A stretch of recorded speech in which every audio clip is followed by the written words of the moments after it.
Hello and welcome to Inside Unreal, where you can see how to make content using Unreal Engine 4 tools and technology. I'm Zach Parrish, and I'm joined today by Epic Games senior visual effects artist Tim Elek. Hey Tim. Hi Zach. Now you worked on several of the environmental and weapon effects in Epic's Infiltrator tech demo, is that correct? Yes. Now can you talk to us about some of the effects that you worked on? I created primarily environment effects and weapon effects, muzzle flashes, impacts, tracers, and then the environment effects would typically include water, smoke, any kind of haze or atmosphere. Now, we're going to be splitting this up into two separate parts. We're going to do one part with some of the effects you worked on, and then we'll save some for another video. So what are we going to take a look at here in this first video? This first video we're going to look at a muzzle flash. First I'm going to open the effect in Unreal Cascade.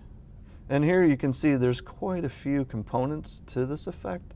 And I really only want to pay attention to this one element here, which is this large conical shape coming out of the end of the muzzle. And I think this is one of the most important elements to this effect because it really helps show the power and size of the projectile that's probably coming out of the end of this weapon. Okay. And then another element that we have, which is new to Unreal Engine 4, is the ability to emit light into the world using our particle lights. And these particle lights are controlled using traditional cascade modules. And light properties are all based off of the initial size and color of the actual particle. Very nice. Now, are there any other elements to this muzzle flare that really start to make it pop, that really kind of bring it to life? Sure. Another thing that I really think is important to this effect is the distortion that we're using in the world. This is using the refraction in our material, which is a new feature in Unreal Engine 4. We had distortion in Unreal 3, but in Unreal 4 we have refraction now. And I really feel like this helps connect the effect to the world and just sort of pushes the pixels around and really gives you the sense that it's part of the environment. And so here, if I just re-enable all the different elements, you can see the muzzle flash has some venting coming out of the sides, and there's several different components that really help show you that this is also an automatic weapon. Yeah, that just looks like it should be loud and powerful and should be able to stop a raging elephant. Now, I also noticed that we've got some shell casings flying out of the side of the gun. Yes, the shell casings are, again, they're being emitted through the effect, which is great because now I can control those all in one location. So you're saying that the muzzle flash and the shell casing coming out are all part of the exact same effect? Yes, the shell casings are in local space, so they inherit the transforms of the weapon, and then I just offset their position so that they eject from the right location on the side of the gun. And if I fly up over here, you can see our giant robot here.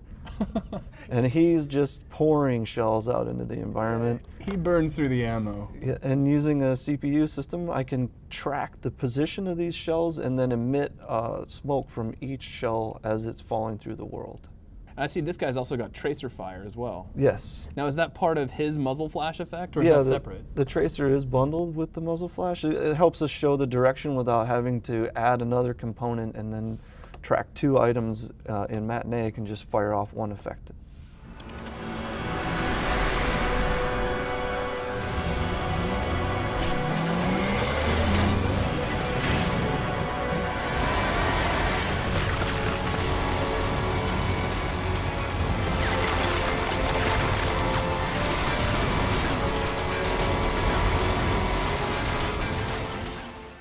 Okay, so these are some of the impact effects that were seen at the very tail end of Infiltrator when the flying robot is shooting at the ground? Yes, and typically when we're creating an impact effect, there's a couple things we keep in mind. We think about the size of the projectile and also think about the surface that the projectile's impacting. So here we have concrete, so the first thing I did was create some meshes that came from this concrete on the ground, and they have the same material, so they have the same visual qualities. And I'll emit that concrete with Cascade.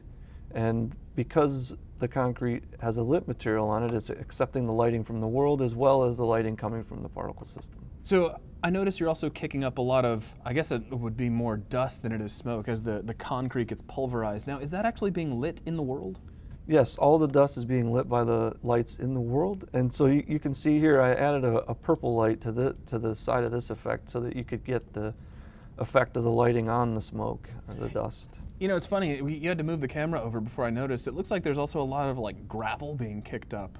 Yeah, all these little tiny chunks are translucent particles using a translucent material. So they'll get illuminated and lit just like the meshes do, and they'll actually collide and bounce along the ground based on the surface normal and the depth buffer. So those are just little sprites. Those aren't really tiny meshes? Yes, they're just all small sprites along with the sparks, and they're all using our GPU particle system as well as the new depth buffer collision. In the Vista shots of Infiltrator, you'll notice there's a lot of traffic and robots moving around. In this case, I'm just emitting the robot mesh that the modelers created, and I'm attaching lens flares and particle lights to the robot so that as they move through the world, they're actually illuminating all the geometry. And you can see more of them back here in the background. We use those extensively in the Vista shots to just add an extra detail to the world. That is too cool. Well, thank you very much for your time, and thank you all for joining us, and we will see you all on the next Inside Unreal.